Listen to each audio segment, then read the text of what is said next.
Hello, my name is Mr. Leo, and today we're at Sandburg, and we'll be drawing something realistic uh, as a request of one of my students who left a comment on the YouTube thingy. And and all we'll need today is a pencil, and then we'll get started. All right, we'll get our pencils, or we'll get our pencil. First we sketch. I'm going to make a curved line and another curved line. It's like a leaf shape.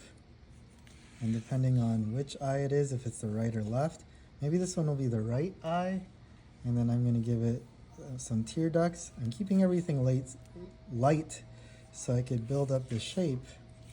We want to create a line right here that's close to this line, almost parallel to it. This will be the eyelid where it folds.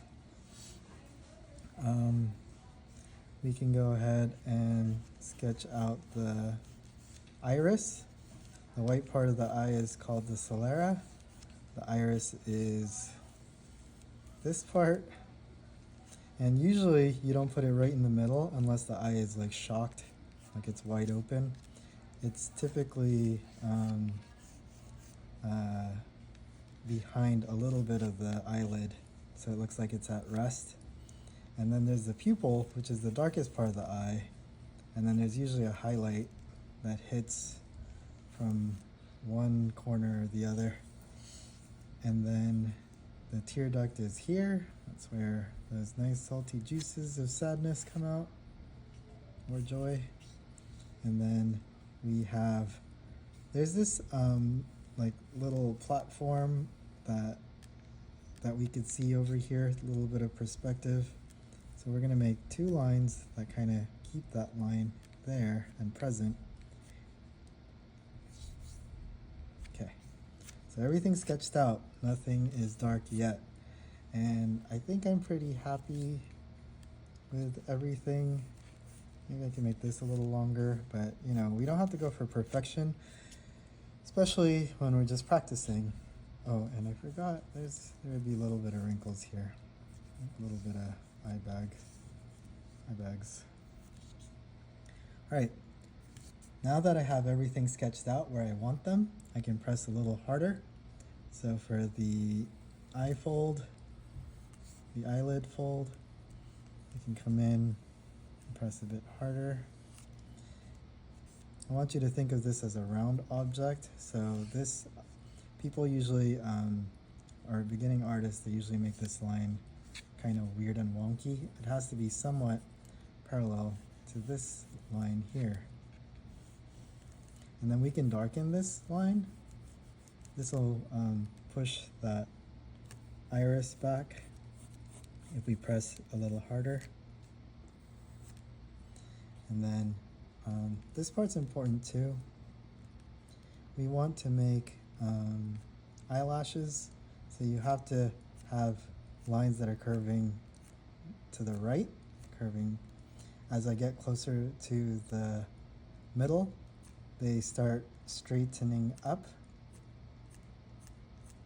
And as I get to the left of the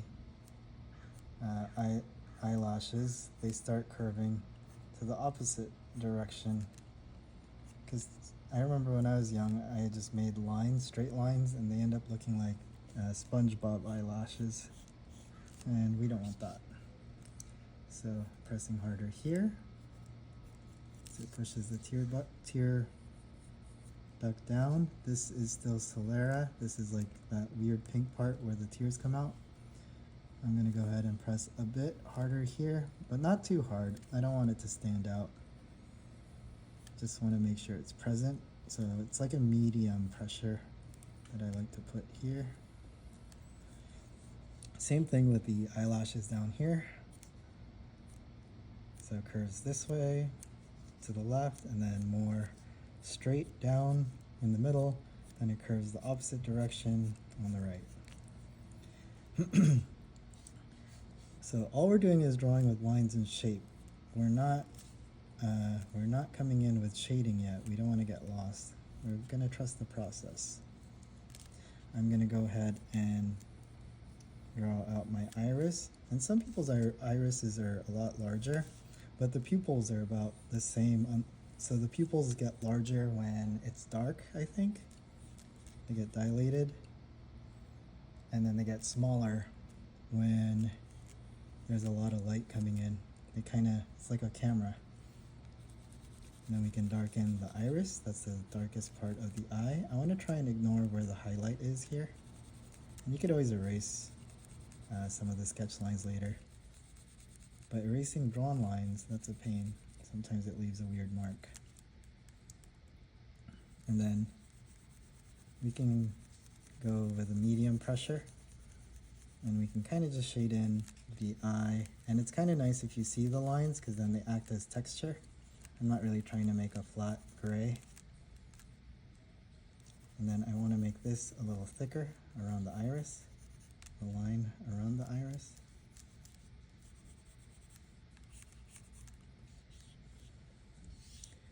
And then eyes would have a little bit of those red lines, not too much though.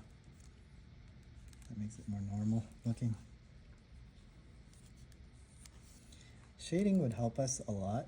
So this line, it feels like a flat line until you shade it. So if this is like a crease, then you would see a bit of shading underneath that crease, see?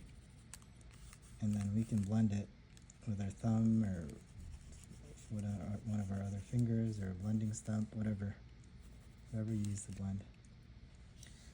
And then we can shade inside the eye. So if I kind of shade in this curved area here, this will make this feel rounded like a hill. See? Just keeping it light. I can come in really dark later. And then we're going to do it on this opposite side too. See, we want to blend it, so the sclera goes from dark on the corners, and as it gets higher up, it gets lighter.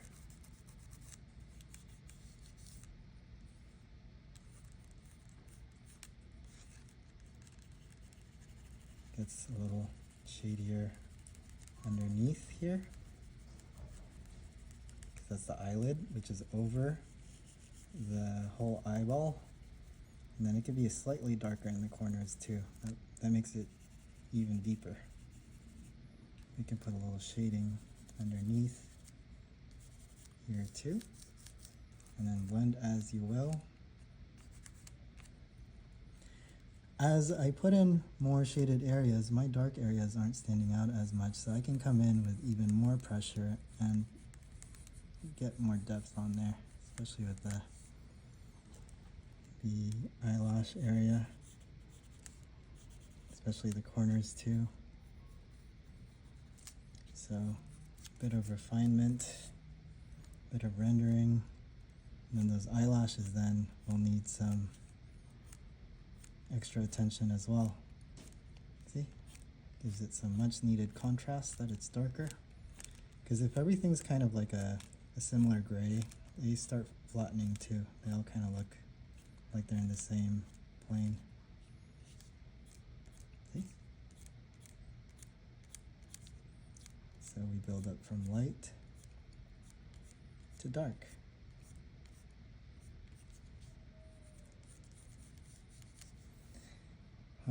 I could probably make this more realistic, but I think I have to call it quits. Oh yeah, the iris should be really dark. I think I have to call it quits soon, guys, because my next class is coming. But I think you guys get the idea. This is just practice. We could do more later. Maybe we'll do a nose later, or hands. Everyone has problems with hands. So shading is just its own thing. So we sketched a bit, we drew a bit, and we also did some shading. All right. Thanks for drawing with me today, guys.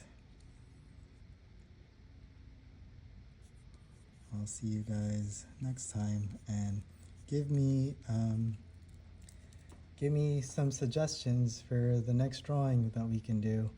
Also, like and subscribe, please. Thank you. Have a good day, guys. Bye-bye.